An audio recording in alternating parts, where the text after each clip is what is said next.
Запрет круизов на 2021 год. Канада запрещает круизы до 2022 года, блокируя поездки на Аляску.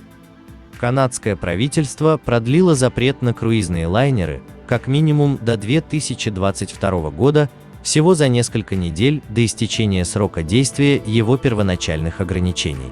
Для больших линий нужен канадский порт как часть маршрутов. Норвежский порт изучает альтернативы, чтобы продолжить плавание. Круизный лайнер Норвегии Norwegian Bliss проходит через залив Джона Хопкинса в Глейшер-Бэй, Аляска.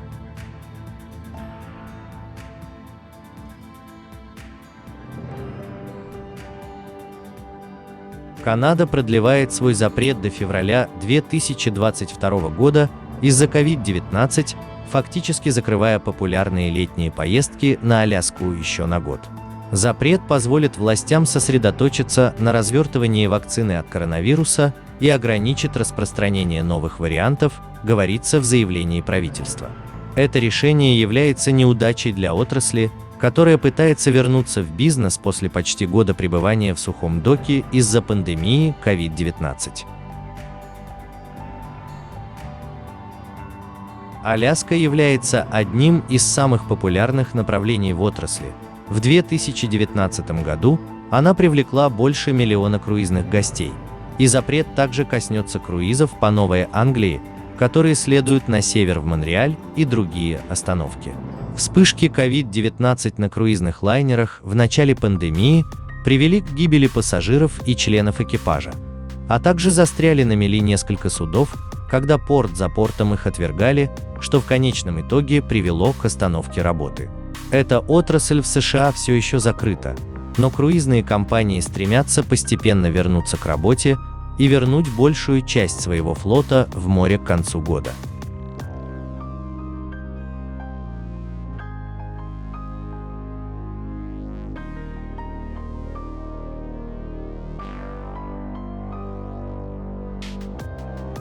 Запрет, продленный до 28 февраля 2022 года, распространяется на все круизные суда, перевозящие более 100 человек.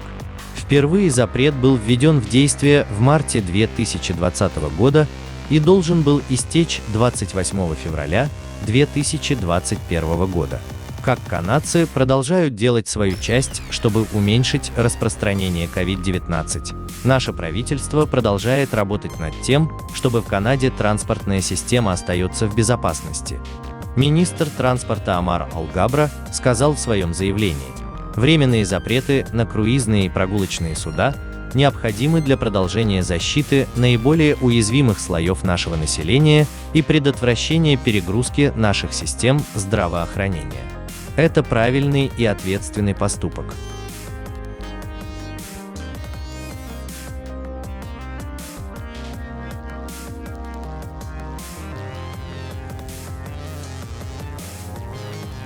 Помимо круизных судов, в стране запрещено заходить в арктические воды прогулочным судам, ищущим приключений, а также пассажирским судам, на борту которых находится более 12 человек.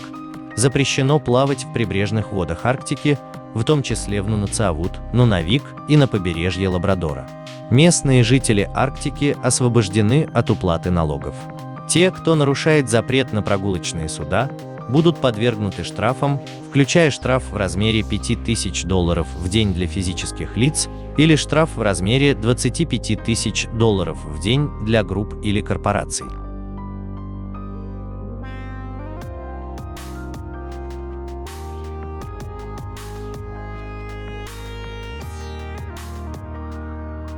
Правительство также предостерегло канадцев от посадки на круизный лайнер за пределами Канады.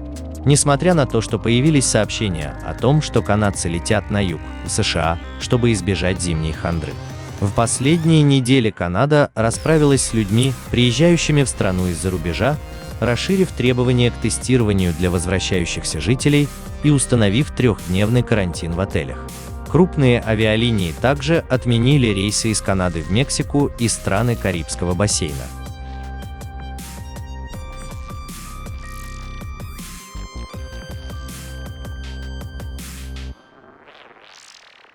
В то время как Канада не будет приветствовать круизные лайнеры в ближайшее время, Центры по контролю и профилактике заболеваний США отменили свой запрет на плавание в октябре, позволяя круизным лайнерам планировать возможное возвращение к парусному спорту.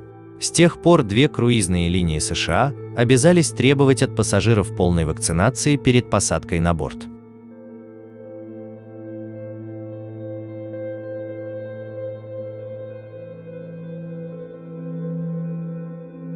А также основные круизные компании, такие как Disney, МСК, Celebrity Cruises, Silversa, Azamara и другие, отменяют поездки в 2021 году до 2022 года.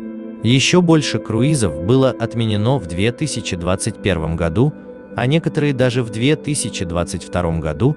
Последние неутешительные новости для осажденной отрасли, даже несмотря на то, что некоторые компании пытались возобновить плавание с неоднозначными результатами. Последний раунд отмены заказов распространяется по всему миру от Карибского моря до Италии, от Японии до Аргентины, поражая как мегакорабли, так и меньшие по размеру.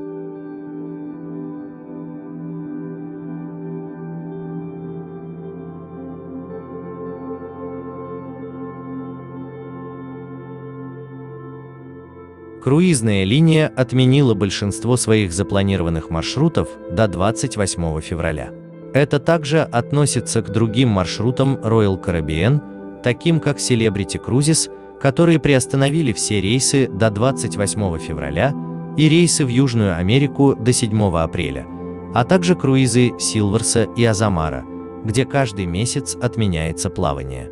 Carnival Cruise Line отменила несколько собственных рейсов, в том числе те, которые продлятся до 2022 года, как ранее запланированные круизы по Карибскому морю на Carnival Sunrise и Carnival Sensation, согласно линии.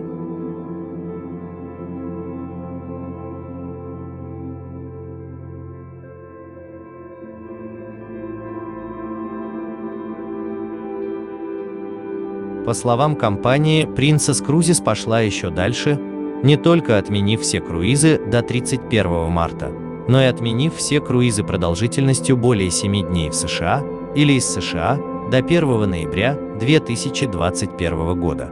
Это в дополнение к приостановке всех рейсов в Японию и из Японии до 25 июня.